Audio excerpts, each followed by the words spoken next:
No, I thought that was for me. I was very unhappy. I looked around and I saw they're all looking at you. I was not happy about that. That's amazing. That's an amazing audition. And I'll tell you what, it's you have the most important business people and political people, that you can possibly have in one room. That soon will be a much larger room than this. We'll have a room substantially larger than this, which we really do need, because we would have had 5 times this crowd. Everybody wanted to be here, to be with you, and it's an honor. And today I'm thrilled to welcome you to the White House, the most beautiful building. I love this building. We fix it up all the time.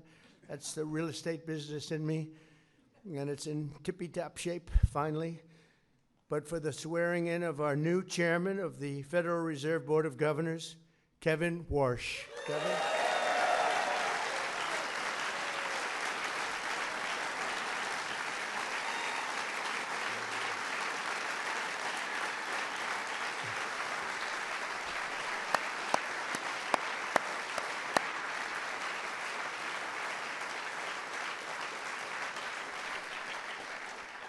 And I expect he will go down as one of the truly great chairmen of the Federal Reserves that we've ever had. I really believe that. I think he's got abilities that very few people have.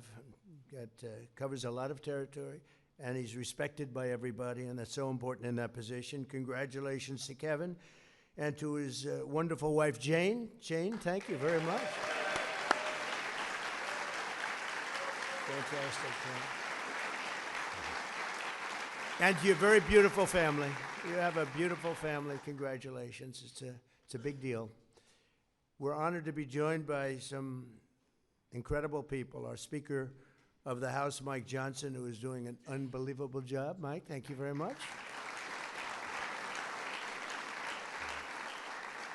He's working very hard on the Save America Act, but I will not say that.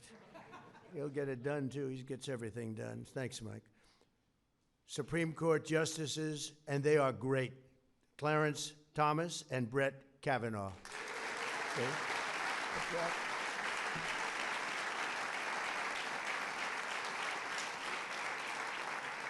Secretary of the Treasury, he's like central casting, Scott Bessent.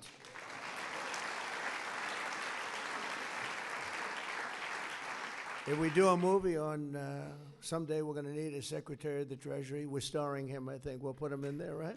He's done a good job. Secretary of Agriculture, Brooke Rollins. Brooke, thank you. Secretary of Commerce, Howard Lutnick. Thank you, Howard. Secretary of Transportation, Sean Duffy. Thank you, Sean. Acting Secretary of Labor, Keith Sonderling. Keith. CIA Director, John Radcliffe. Thank you, John. OMB Director, Russell Vogt. Russell, thank you, Russell. White House Chief of Staff, Susie Wiles. Director of the National Economic Council, the other Kevin. I was, they kept talking about Kevin, and he's a good man you're going to be working with, Kevin Hassett. Director of the Federal Housing Finance Agency, Bill Pulte. And thanks as well, we have so many political leaders, and I just see a few, and you have Tommy Tuberville, soon to be a governor, right now a very successful senator. Dave McCormick, who's a phenomenal guy, wherever you may be, Dave. Wherever you may be. Andy Barr just had a big win. He won by 40 points. Where's Andy? Congratulations. That was a big win, Andy. I'm proud of you. Did the endorsement help? Dan Muser, my friend, who's a fantastic congressman. Dan, thank you very much. Elise Stefanik. Elise. Hi. And a highly respected guy, another friend of mine, French Hill. Thank you, French. Also with us, former Vice President Dan Quayle. Haven't seen Dan Quayle in a long time. Where's Dan Quayle? Wow. You look good. You look good. That's nice to see you, Dan. Very nice. Former Speaker of the House, Kevin McCarthy. Kevin. Good guy. Former Secretary of State, Condoleezza Rice. Highly respected. Highly respected by everybody. Me too. Former Governor Glenn Youngkin, done a great job. Great governor of Virginia, and they try and take it apart as fast as they can, but you did a really fantastic job. Thank you very much, Glenn. And many others, tremendously distinguished, the biggest leaders of business and the biggest leaders of politics, other than the ones we mentioned. This is quite an assemblage of talent. I see the Southern District over here. Will you stand up, please, Southern District? Jay, stand up.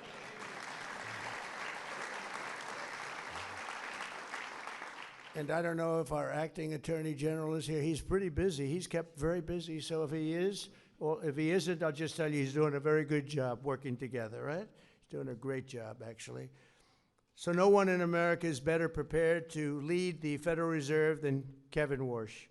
Kevin received a degree in public policy from Stanford University and then earned a JD from Harvard Law School. He studied under the renowned economist Milton Friedman and was mentored by the legendary Secretary of the Treasury and Secretary of State, George Shultz, all legendary names, really.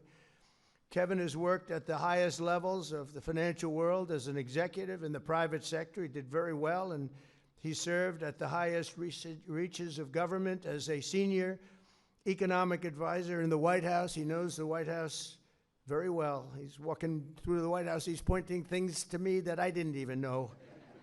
At the age of 35, he became the youngest ever Federal Reserve governor. For the past 15 years, Kevin has been a fellow at Stanford's Hoover Institution, and his credentials really are second to none when you hear them, and there's plenty more. I know that Kevin has the deepest respect and reverence for the institution he will lead starting today. We're so lucky to have him.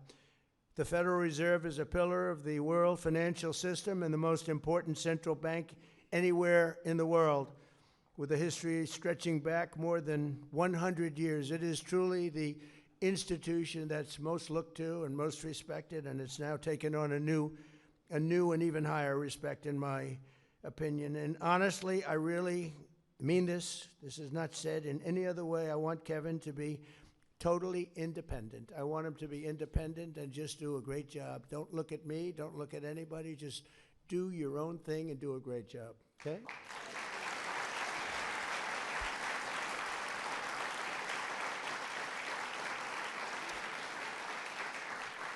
Unfortunately, in the eyes of many, the Fed lost its way in recent years. It became distracted by concerns far removed from its core mission and mandate, drifting into matters such as climate policy and DEI initiatives, with the Fed straying from its mandate. While the last administration blew out the deficit, Americans suffered the worst inflation that we had in history. It was the worst inflation we've ever had. As you know, there's some people say you're wrong about that. It was only in 48 years, but I think 48 years almost sounds worse. The worst inflation we've ever had, so it made it very difficult.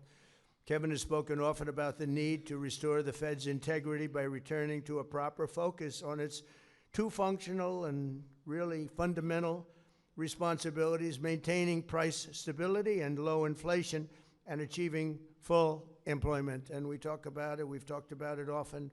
And right now we have the most people working in the United States than we've ever had. We have never had as many people working right now in the United States. And it's something that I like to say, and it's been pretty much that way ever since I've been president. When I go back to the first term, I had those numbers too, and I kept them. And we've done things that are really amazing, but we can bring it to a new and higher level with Kevin. I think we can bring it to a level that nobody ever thought possible.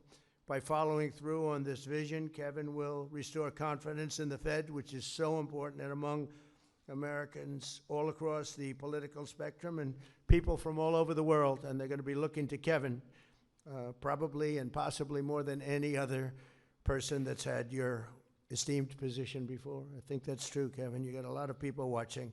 I fully expect that with the greatest Fed chairs before him, Kevin will safeguard the Fed's integrity. They'll make their own decisions and hopefully make them well, but they'll be listening to Kevin all the way. I really believe that. Even if they're from a somewhat different persuasion, they're going to be listening to him out of respect, because everybody respects him.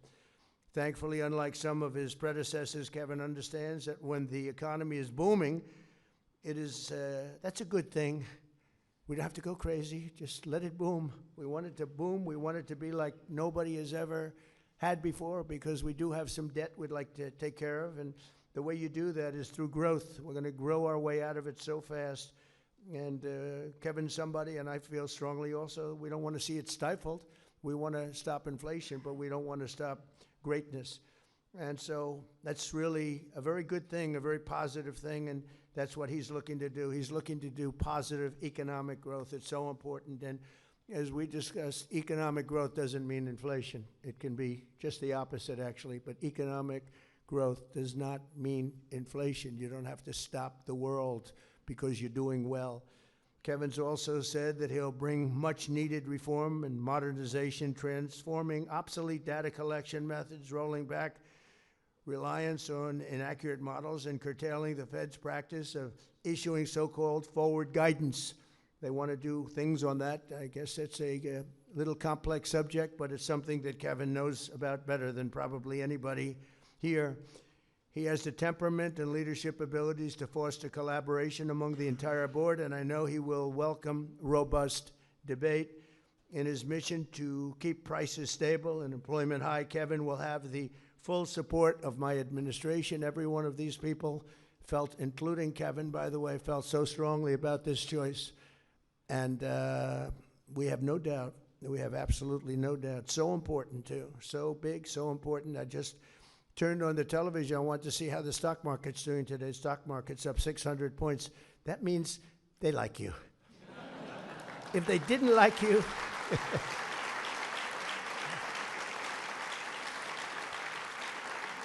it's actually up to 50,702. So that's as of about 12 minutes ago. Now, who knows? But I think it can only go up. I think with you, it's only going to go up. That was a number that nobody thought was reachable during my entire 4 years. If you look at some of the great pundits, they said, well, 50,000 would be impossible during the 4 years, but sometime after, we hit it in the first year, but now we're really hitting it. And think of it, it's up to 50,702.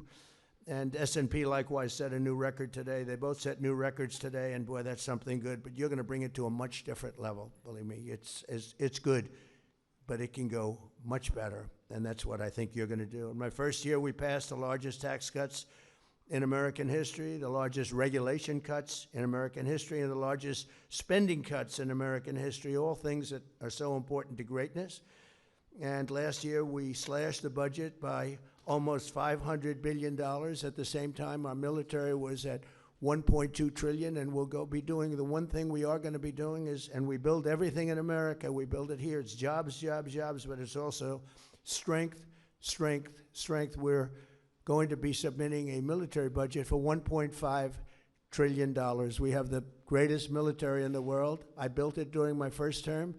I didn't know we'd be using it so much in my second term, but they gave away a little bit of it during somebody else's term, foolishly, but it's a very small part relative to the whole. But we have the greatest military in the world. I was with President Xi, and I said to him, we have the greatest military in the world, and he actually didn't agree. We had a great meeting. He actually didn't disagree with me on that very much, I will tell you.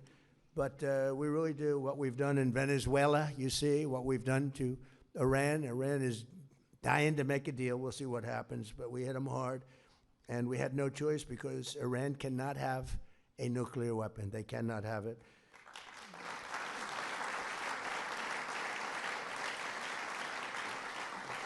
So I promised to cut 10 old regulations, as you know, in my first term, for every new regulation. If you put a new regulation in, that's fine, but you had to cut at least 10.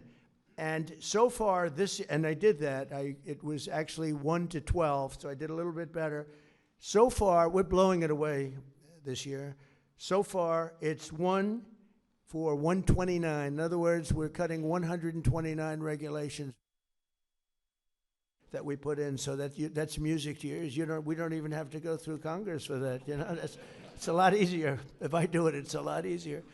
But all of these actions are aimed at lowering costs, creating jobs, and driving economic growth. Jobless claims recently hit the lowest level since 1969. Under our leadership, 5 million people have been lifted off of the food stamps. Think of that, just in a short period of time. More Americans are working today, as I said, than ever before. And very importantly, 100% of the net new jobs under this administration have been created in the private sector, which is a number that nobody's ever achieved. Think of that, they're all in the private sector, and we did get rid of a lot of government jobs. You had jobs where there were 10 people for every single job and every single event, and they were doing all the same thing, or they weren't doing very much. And they didn't like me for a while, and now they're all working at private sector jobs, and they're making double, triple, quadruple the pay, and they're loving life, and they're loving going to work. And it was a painful experience cutting that many people from the federal government, but it's been amazing, and you just can't have that. You can never make a country, as I say, great again if you're going to have all government jobs. We're all private jobs, and the jobs are coming. We're building more plants, more equipment than anybody any president's ever done, any administration's ever done. And the number I like the best is we have $18 trillion being invested in the United States for 11 months, not 12. We haven't gotten the results from 12 yet. We're pretty new. But in 11 months, we have $18 trillion being invested, with a T, being invested in the United States. And the record was $3 trillion many years ago by a different country that I actually just left. It starts with a C. But we have, and that was 3. And we're at 18 trillion. We're building factories, car plants, everything, AI, everything, all over the country. Nobody's ever seen anything like it.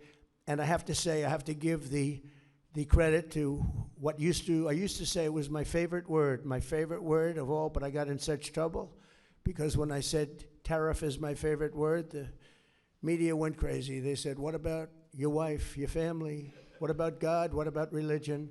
So I said, okay, good, I'll make it my 5th favorite word, right?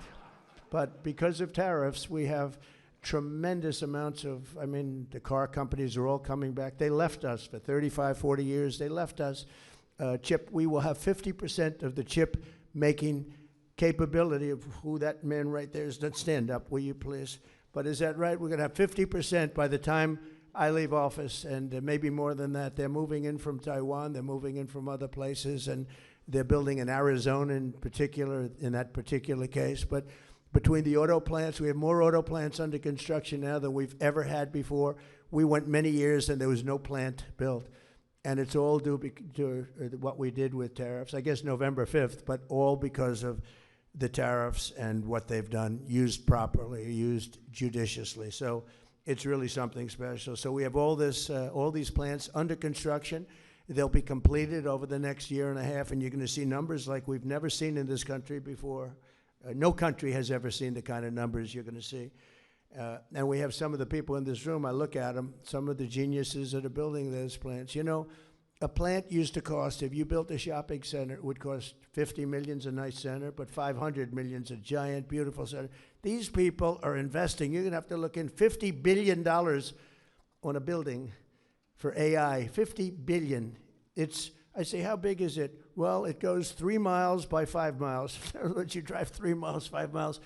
But it means jobs, and it's got tremendous potential for a lot of things. But when you talk about growth, no country will see, and you'll start to see that very soon, no country will see the growth that we're going to experience, and that we're already experiencing, but that we're going to experience. And one of the things that you see early on is we have the highest number of construction jobs we've ever had, and that's because they're building all of these plants, the auto plants, all of these plants are being built, including medical. Medical is pouring back in. Eli Lilly and so many of they're building 6 major plants. They're going to make almost all of their medicines here. We learned during COVID, it's not good to be held hostage by foreign countries. We're building all of these plants here, Lilly, Pfizer, all of them, they're all building tens of billions of dollars worth of medical plants. We're going to have almost all of our medicines made in our country, which is a really good thing to have.